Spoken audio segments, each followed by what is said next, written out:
Hi, hi, hi. We are running a smidge late because it has been a long evening because there have been technical problems happening with people's broadband all day. Hello, welcome to episode 18 of Shelf Analysis. This is Monday night. How are you? I'm Ricochet. Welcome to the Ricochet Book Club, or if you're watching this on the YouTube channel later on, you missed the live event, but still, hi, welcome. As you can see, I've had my first lockdown haircut. A lot less here, a lot less there, and I weigh I think about half a stone less than I did the last time I talked to you on Thursday night, which is good because the rest of me potentially weighs a half a stone more, which is a good thing. Welcome along to the episode. If you've missed all of the previous ones, don't forget you can find those at any point. You'll be able to see them in the YouTube channel as well. You'll find details of that on any of my socials. But it's live Monday, Wednesday, and Thursday here in the Ricochet Book Club as well. I'm going to get to you in a moment with our guest for tonight. But first, there are a few things worth talking about. Let me get to this one here. I promised I would do a mention for this mainly because it's happening over the course of the next few nights. This is the Abbey Theatre's Dear Ireland project. Starts at 7:30 tomorrow night.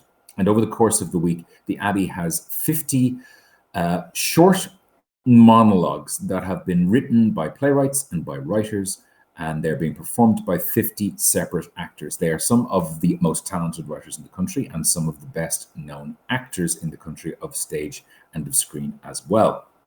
It's all happening over the course of the week. You'll find the details of that on the Abbey's YouTube channel or on the Abbey Theatre's website, which is abbeytheatre.ie.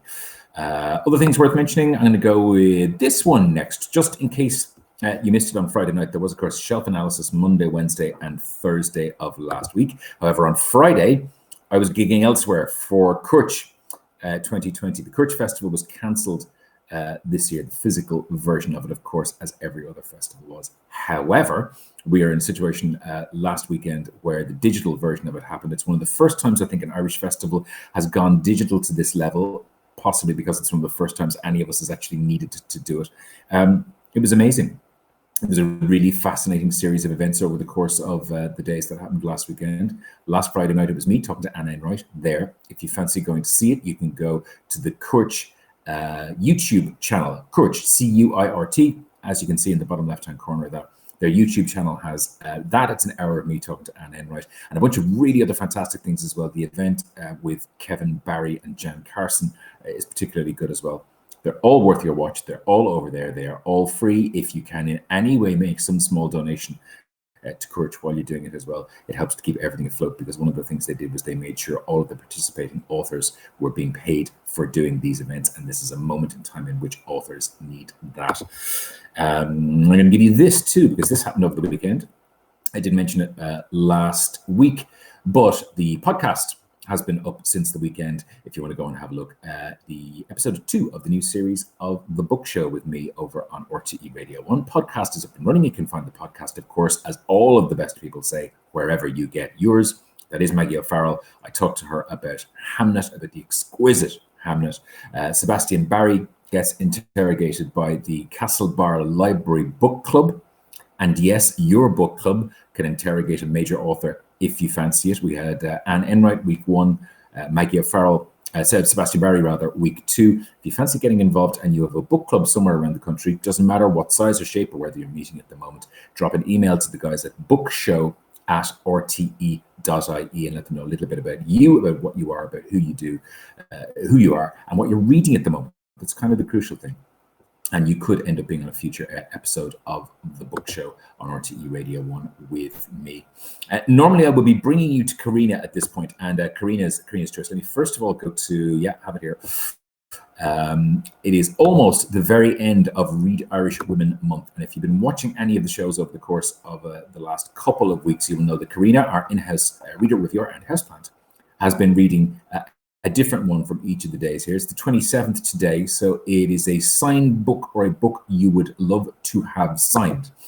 Karina's having problems with her Wi-Fi tonight. No joke, as many people around the country have been all throughout the course of the day. So she sent me pictures. What have I got here? Hang on. I definitely got this one here.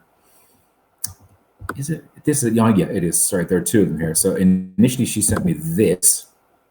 So she's reading Edna O'Brien's Girl. And how do I know that is a properly signed copy of Edna O'Brien's Girl? Mainly because she sent me this as well. I should be aware of it because it's the one that got signed to me as well.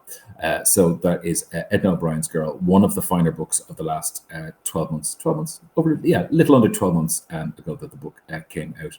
If you're interested in the work of Edna O'Brien, she is at that stage in her career where she is still writing at the absolute top of her game. The book is about a girl who ends up being kidnapped by Boko Haram in Nigeria, and the story of her, what happens to her, and then how she attempts to reassimilate herself into her own village as well. It's a beautiful piece of work, and it's well worth your time as well. I'm going to do that. That's here. That's done. And we're here. Now, I think that's it. I think that's all the news I need to bring for you today. I've plugged all the things I need to plug. I've talked all the things people have asked me to talk about. And that means we get to bring you to tonight's guest on the program.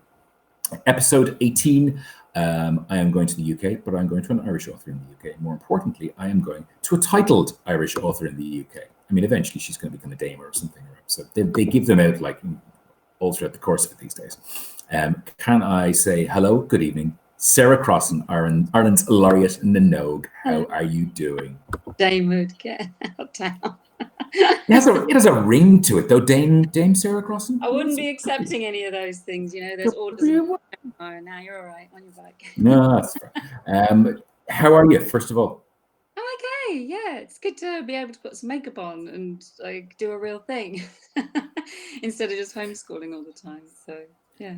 To be fair, you are one of the authors over the course of the last while who has been most busy online as part of the job, as part of being Laureate Minogue. Tell me maybe a little bit about what you've been doing over the last while, and then maybe tell me a little bit about, because this is almost the very end of being the Laureate. Yeah, I feel sad, actually. I feel sad that it's winding up this way, that we're not able to wind up in Civic as we planned with a festival. We had a poetry festival for young people planned, and it was going to be amazing. We had all these brilliant performers that we found over the last 2 years.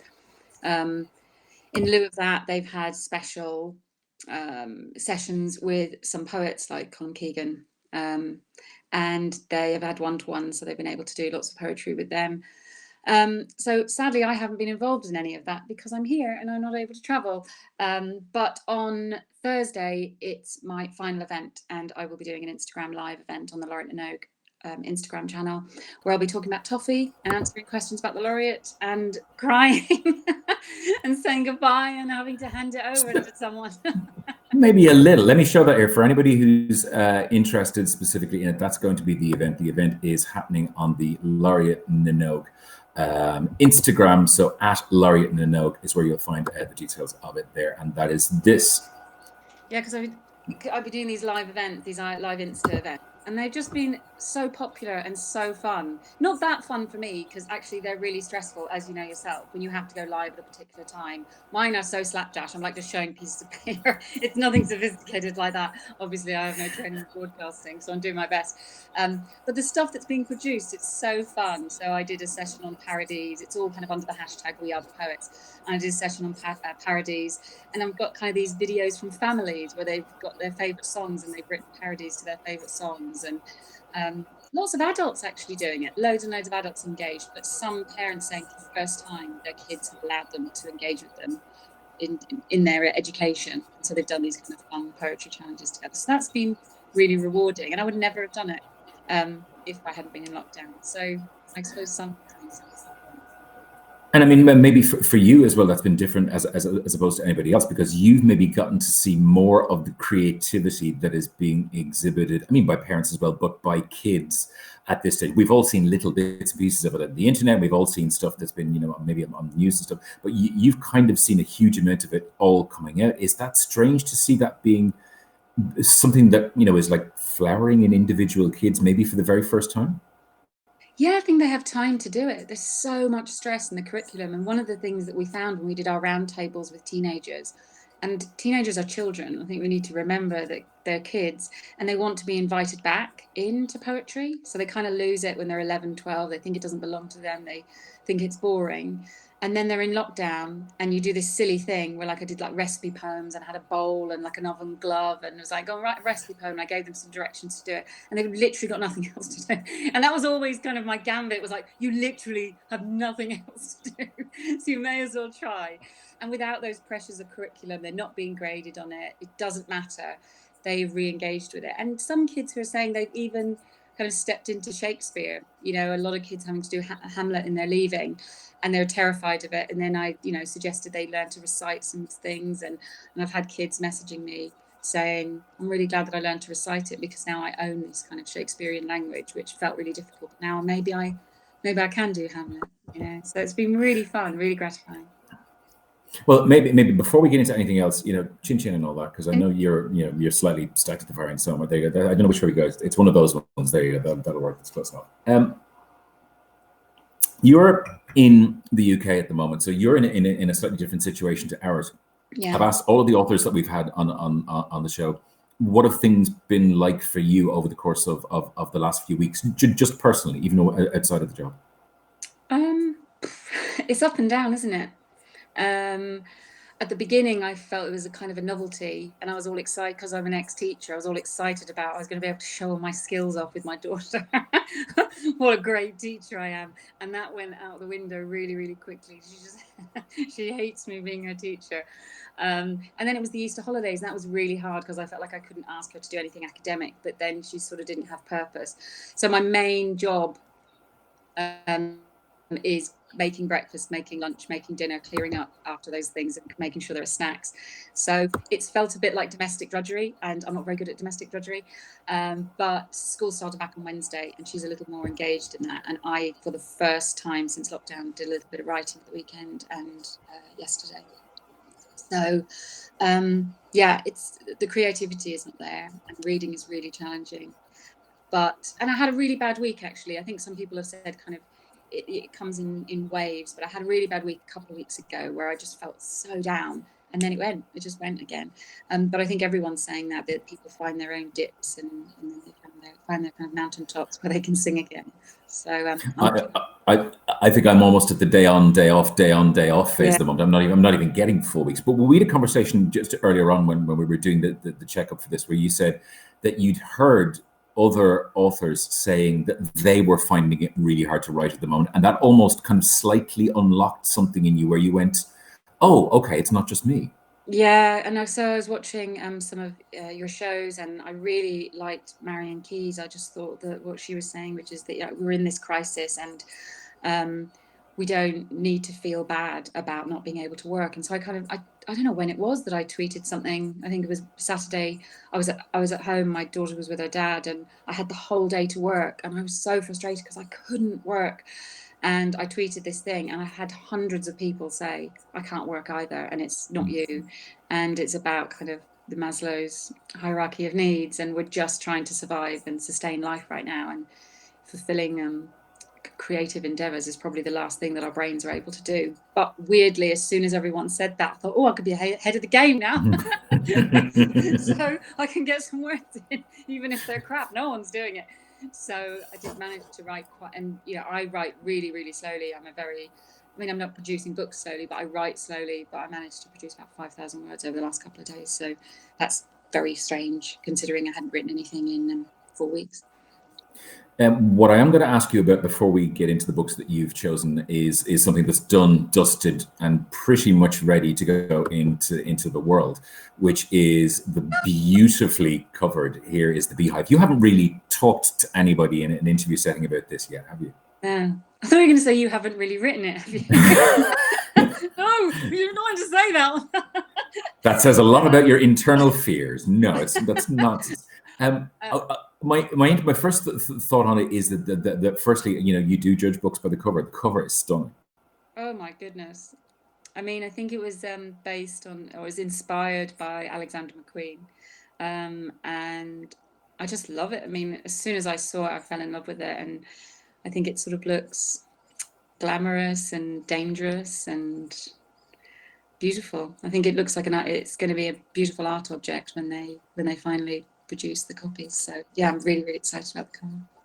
Explain to me, as somebody who has read your books all along, and your books have been, they're ostensibly YA. However, I know an awful lot of adults who read your books.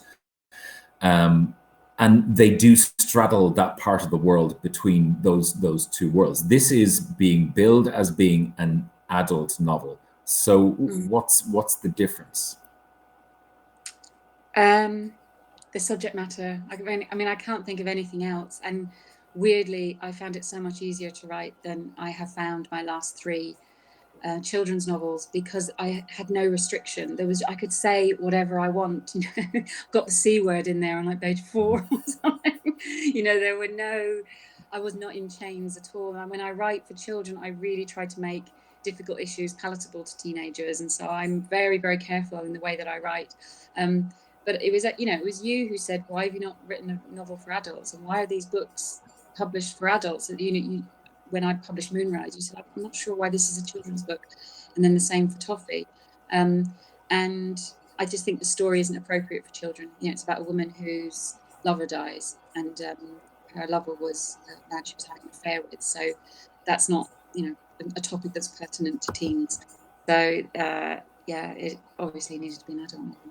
I'm glad that my poking in some way it went somewhere into your subconscious, and eventually that happened. But I'm interested. I think you actually said you'd sell so many more copies. I never said any such thing at all. That's what happens in the drinks after a launch stays in the drinks after a launch. I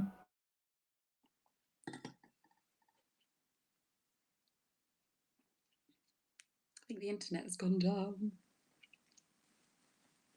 I'm back. Hello. That was horrible. Let me tell you what, I thought I was gone as well. So I'm just like sitting there like a complete moron.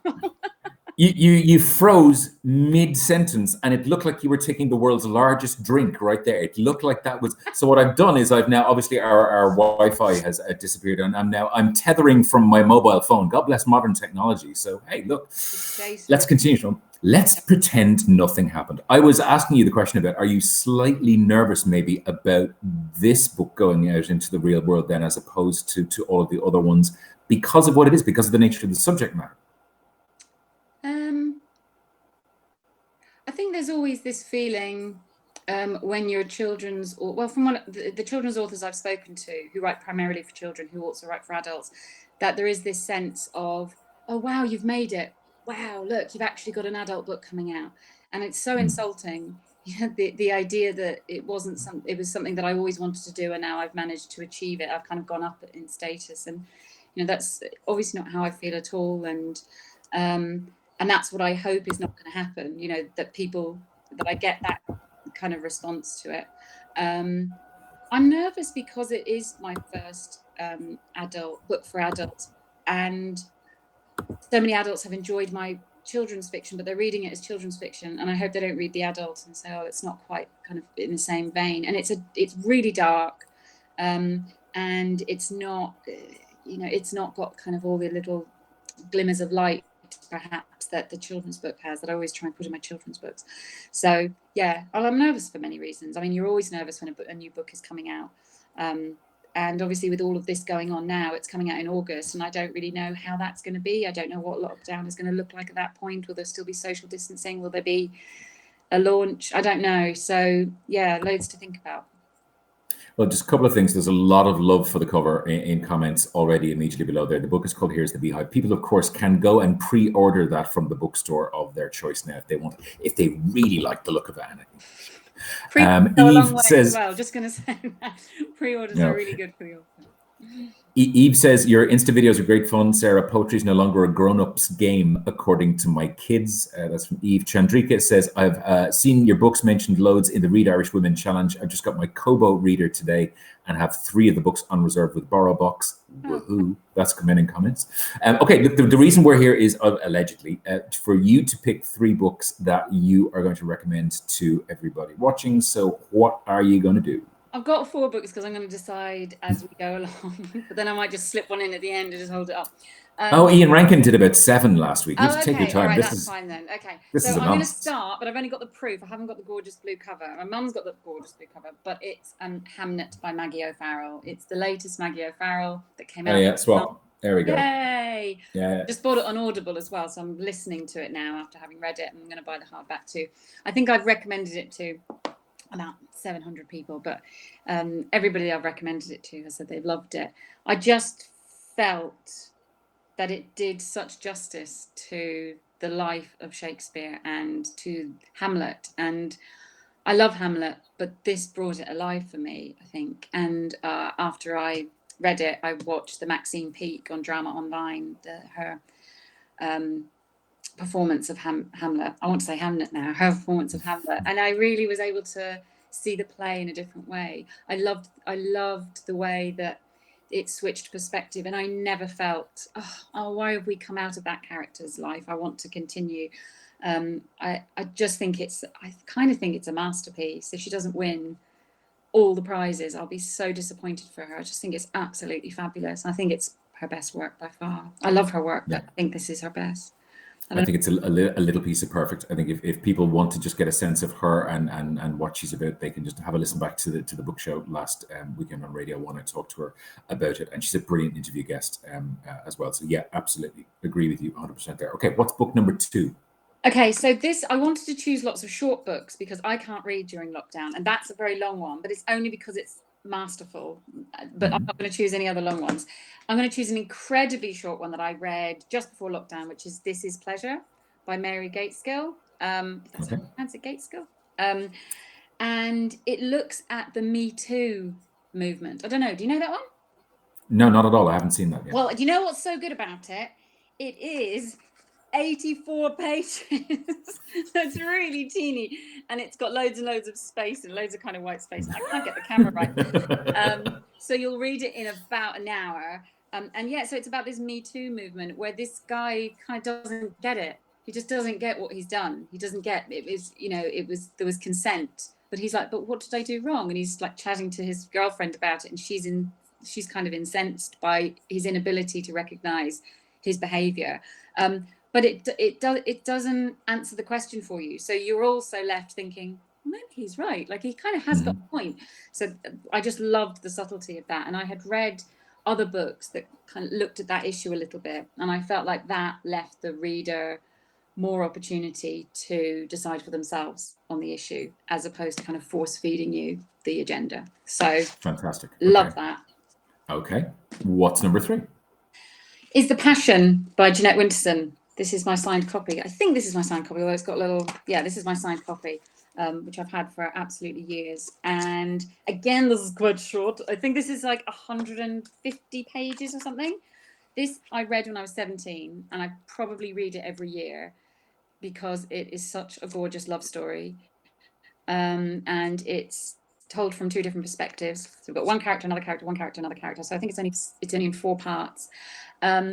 And there's a scene where the character's heart is broken, her heart is stolen. And so she literally has to go back and find the heart. And the heart is kind of in this jar and it's thumping. So it's really beautiful. And I wanted to read from it. Can I read from it? Just a paragraph. Please. This is new. Yeah, go for it. Yeah. So this is why I love it, because it's a beautiful love story. I say I'm in love with her. What does that mean? It means I review my future and my past in the light of this feeling. It is as though I wrote in a foreign language that I am suddenly able to read. Wordlessly, she explains me to myself. Like genius, she is ignorant of what she does. So for the 17-year-old mind, this was perfect, and it's still perfect. I absolutely love it. So those are my 3, and I'm going to slip in one more. Go for it. Slip in my Mary Oliver collection of poetry, because I feel that her poetry is so uplifting. And in this time, in these days, we want to be uplifted. And This Is Pleasure is somewhat depressing, but not really, because it's so funny. So I was trying to choose things that had all some joy in them. And I wanted to read a Mary Oliver poem as well. You go for it. I'm going to sit back. Go for it. Okay. So it's called Don't Hesitate. If you suddenly and unexpectedly feel joy, don't hesitate. Give into it. There are plenty of lives and whole towns destroyed or about to be. We are not wise and not very often kind, and much can never be redeemed. Still, life has some possibility left. Perhaps this is its way of fighting back, that sometimes something happens better than all the riches or power in the world. It could be anything, but very likely you notice it in the instant when love begins. Anyway, that's often the case. Anyway, whatever it is, don't be afraid of its plenty. Joy is not made to be a crumb. I love it.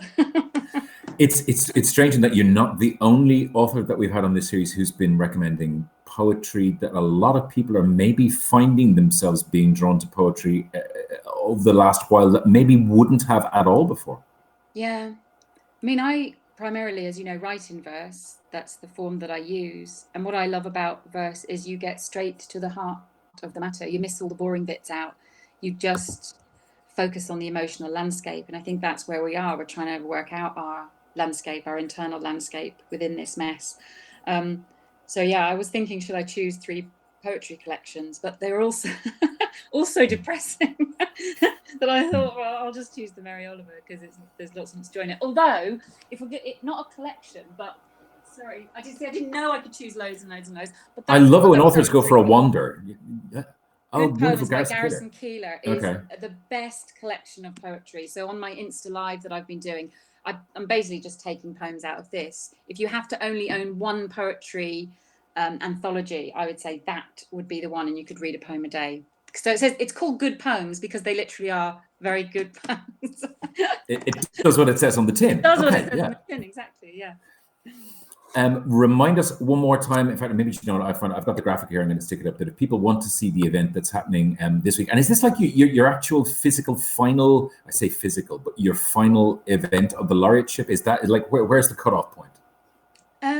Well, I think the cutoff point is when the new laureate is announced, and that's the beginning of May. I haven't got the exact date for that, so I'm going to continue to say I'm the laureate until that person's announced. But apparently, you never lose your laureateship.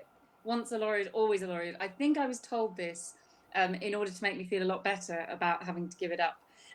But yeah, this will be the event where I say goodbyes. This is the stand-in for what would have been my final event in Kildare. So it's in conjunction with Riverbank Arts and Kildare Libraries. But obviously we're inviting everybody to come along and it'll be fun. I might wear sequins. I don't know. We'll see.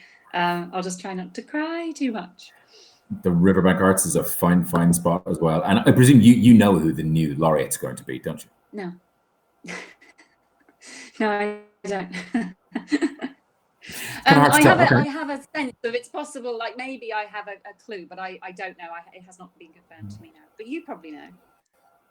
I know I'm the last person to find out everything. I read it on the internet. Hang on, a couple of things here for you. Paula wants to know, can a 16-year-old read the new book? I presume that depends on the 16-year-old. It kind of does, but I just don't know if they would, because it's so much about marriage and the failures of marriage and motherhood and the pressures of motherhood and being a woman and trying to do it all, that I think it's difficult for a 16-year-old to inhabit that. You know, it's interesting, when I was a school teacher and I tried to teach Brooklyn, and there's nothing in Brooklyn that a 16 or 17-year-old couldn't understand or relate to, I thought. And then I taught it and it was like, oh, they just don't get it. They just don't get why you wouldn't leave a person for another person. They've never experienced life in order to be able to kind of get why it has to be the way it is. But if you're 16 years looking for a different book, there's that. Agreed. Just been released. Because the paperback of Toffee that's a gorgeous cover as well. You've got that. That's a bit like Greta Thunberg. I feel like they used her as inspiration for the cover of that. Oh, there's a bit of that. Yeah, okay. Caroline just says it's very encouraging that you like short books. Often I feel that writers love the biggest books that are out there. I'm not a fast reader, so the larger books take me forever to read. And then she's used the monkey hiding its eyes emoji. Yeah, after that. I have become less and less patient with longer novels. So someone will say to me, oh, I've read this great novel and, you know, they tell me all the wonderful things about it. And I'm waiting for them to finish so that I can say, how many pages was it? Because I don't have any patience. I sometimes feel like it's really self-indulgent to write these 800-page books. Why? Like, can't you condense your writing? Can't you say it more concisely? And I think that's why I write in verse as well. It's just like, just get to the point. So I'm slightly impatient with longer books. There are a few exceptions, like Hamlet was obviously, and it's not even that long. I mean, Hamlet's not a particularly long book, but yeah, I like short books. Yeah, myself. I've started to feel the same way about long TV series. You know, if you're 12 one-hour episodes, you better have enough story to fill 12 one-hour episodes, or else I'm going to lose patience. I know when I see a series and each episode is 24 minutes and it's only 6 episodes, I'm like, right, I'm in there. I can just sit down and watch the entirety. Yeah, but what's the worst that's going to happen? This has been exactly the joy that I thought it was going to be. Thank you so much for taking time tonight to come in, have a chat, recommend some nice things to us as well.